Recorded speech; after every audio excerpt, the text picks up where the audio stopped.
Originally choreographed and performed in St. Petersburg, the Nutcracker ballet came to America and was a success. It was adapted by George Balanchine, and he began to put it on stage in America. It's a show that consists of beautiful choreography and beautiful costumes, and it's also very multicultural, but there are some issues within the multicultural dances. George Balanchine is known in history as being a very racist man, and his choreography reflected it. Here is an example from the Orlando Ballet Company. As you can see, their choreography is very racist and stereotypical with their fingers in the air. Their costumes and makeup are also very stereotypical and racist.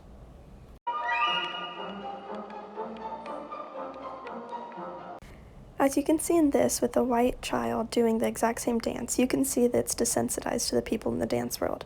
She doesn't see anything wrong with what she's doing, but some people in the audience do.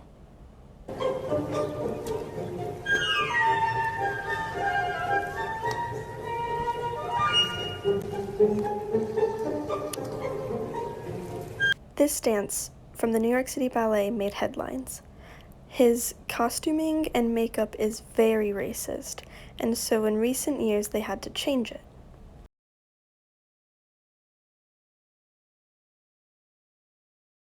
One example of change can be found in the tea dance.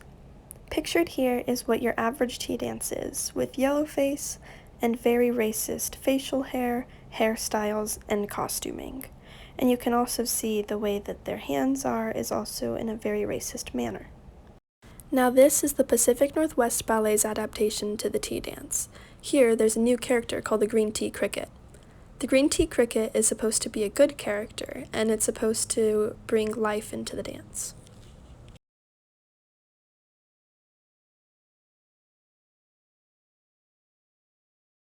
The issue is not only with the costuming, makeup, and choreography, but the casting itself. As you can see in this photo, neither of the dancers have Chinese descent, and what happens is it causes low representation, and it's hard for people to see it if they aren't feeling represented within the community. Take this photo, for example, put on by the Kansas Ballet. This was within the past decade, and as you can see, the costuming is still very racist, and the casting is too. As you can see, none of the dancers here are Chinese. And finally, this photo. The one that I found most surprising and shocking to look at is the dancer on the very far right. As you can see, her hair is done in a very racist way, and her costuming is as well. And as you can see, she's a white dancer. She has no Chinese descent. Now you may be wondering, why is this a problem? Well, it's a problem because there's very low representation within the dance community, especially in ballet in America. Girls are feeling discouraged and underwhelmed when they're watching these shows because they don't see any of their reputation on stage. It's an issue because it's not an inclusive community.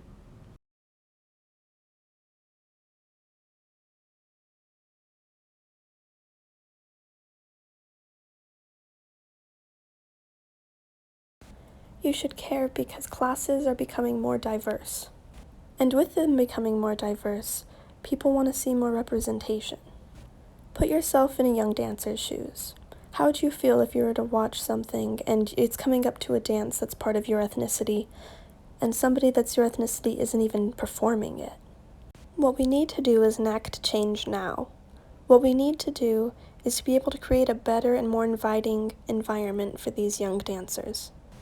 They deserve representation, they deserve encouragement, and they deserve the chance to be able to see themselves on stage in a role that's meant for them.